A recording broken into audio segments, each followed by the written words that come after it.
Dave, where are you in regards to DLC, Cuphead DLC? Been playing a lot of Stardew Valley, Mark. Right, fair enough. It was one of those, so I went through I haven't had a lot of time this week, and when I make good progress at Cuphead is when I have nothing else to do but just keep hitting the wall until I figure out a boss. So I need longer sessions. So what happened was I basically went through the same first part of the cycle that everybody does with the Delicious Last Course, where you're super excited to play Cuphead, you turn on Cuphead, then remember how bad you are at Cuphead. But unfortunately, I haven't gotten the next bit where it's I remember how to play Cuphead. So I've done the I've beaten, is it the Lord's Leap, the parry game that I had been kind of telling you beforehand. Is like, that's a really good one to get your sharpness back for the parrying on the game. And then I've dicked around a little bit with Miss Chalice, playing the first couple of bosses. I don't know how to feel about playing as her, because it kind of fundamentally changes a lot about my loadout and how I like to play. But so far, those two bosses are extremely Cuphead bosses. Yeah, I mean, I came into it, and I imagine most people wondering, like, where would these bosses sit in the difficulty of the three islands that make up the main game. And you can certainly make an argument that those bosses run the gamut anywhere between Island 3 to an Island 4 at points. You know, like the last one that I did, which I think was the fourth one, which is the Moonshine Mob, which is basically, it's like 3 levels or 3 tiers, and you have a bunch of different like spiders and bugs that you have to contend with. And that one was the one I managed that in about 15 minutes, super easy. But as you saw on the stream the other night, the others vary from Glumstone the Giant, who's like the first boss you go up against, which has a fairly challenging first section, but you know, once you get past that, and you've kind of, with most Cuphead bosses, once you kind of figure out the patterns, it's not too bad. The challenge with him was the fact that, you know, you're using Miss Chalice, and she handles quite differently to Cuphead and Mugman.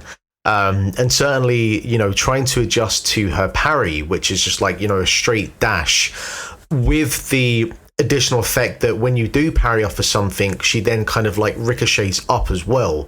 So you have to compensate for the fact that you're jumping in a straight line now, so you have to make sure that you're kind of targeting the parryable object correctly, but also compensating that you're not going to ricochet into something above you, which is what I was doing quite a bit with the fucking Ice King adjacent lad, which was pissing me off to no end. So you've got that, and the fact that she also has like an invincibility roll as well, which does come pretty useful in the second part of the Frost boss as well. But like, I think that, you know, it goes without saying that the production, these levels, these bosses are visually sumptuous. They all have entirely different themes to them. I love the Howling Aces. I love the dogs, the one kind of throwing the tennis balls out of the plane.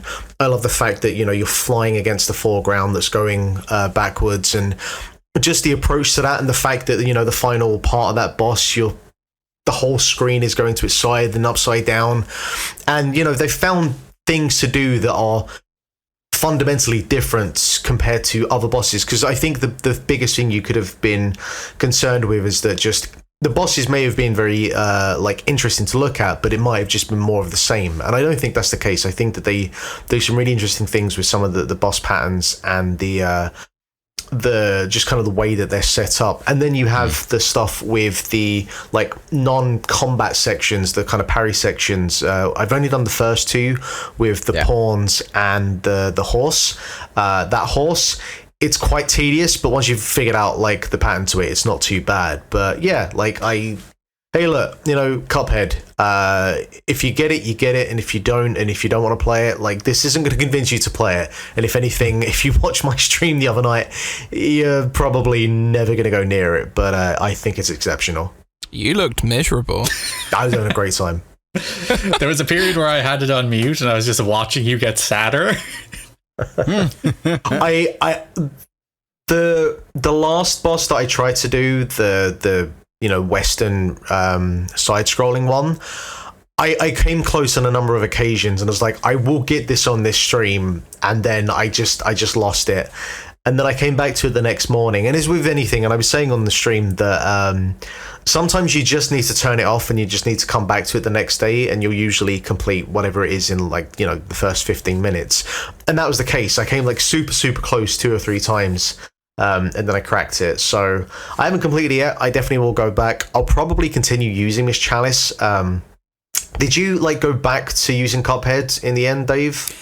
Yeah, that's where I was at, that I kind of just went back. Right. And I don't know, like, it'll be interesting to see as I get through those bosses, would persisting with Miss Chalice, like you said, the invincibility roll comes in handy in specific circumstances. So I wonder, am I making it more challenging on myself by being stubborn and sticking with what I know? But we shall see, I guess. Because again, like you, I'm not gonna give up. It's not gonna be like the first time I played Cuphead on the Xbox, where it's like I leave it for 2 years and then I beat it. I am actually going to beat this. I just kind of, I'm not going to rush myself through it. And I will say, I don't think like the bosses are in any way set up where it's like fundamental that you have to use Miss Chalice. But I've definitely gotten the grasp of her now, and you know, I do want to get like this completed, and I guess the things will be, do I want to try and do an S rank on these bosses? We'll see. But I do want to go back to some of the other bosses in the game with Miss Chalice and see like if they become easier in any way. Like I did a sort of test run 2 nights prior, and I just jumped into Island 3 just to kind of get some practice, because you're saying, like, if you don't play Cuphead for a while and then you just go into it blind, it doesn't tend to work out well. Or if you've had, like, as well, if you've been, like, on another game that's also intense, like I've been playing Neon White, and it's like, it's a completely different mindset. Yeah. It's like, it is super different. Yeah. But like I did the pirate not too bad, but then I was stuck on the Queen Bee, and like the Queen Bee has been probably the boss that I hate more than any other. Rumor honey bottoms. And I after about 30 minutes I was like, nah, I'm good. I'm good, thanks. I don't think that Miss Chalice would help with her in any way, because like you can't even use the roll to avoid her attacks, because it's, you know, it's a moving platform level. The only thing that helps with Rumor honey bottoms is the lob and good luck. Yeah.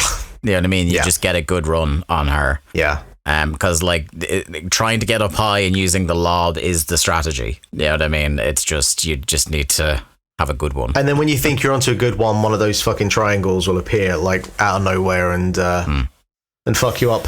God damn. Yeah. God damn. Cuphead.